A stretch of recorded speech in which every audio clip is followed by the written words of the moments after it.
Today special home made garam masala చేసుకుందామా. కావాల్సినవి దాల్చిన చెక్క, లవంగం, స్టార్ పువ్వు, ఫ్లేవర్కి ఇలాచి, జాజి పువ్వు, మిరియాలు, జీలకర్ర, అరటి మొగ్గ, సోంపు,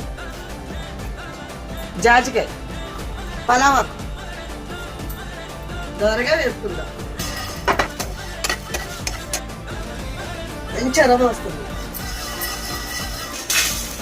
ధనియాలు సపరేట్గా వేసుకుందాం. చిన్న టిప్పు లాస్ట్లో వేసుకోవాలి గసగసాలు, ఎందుకంటే మాడిపోతాయి కదా.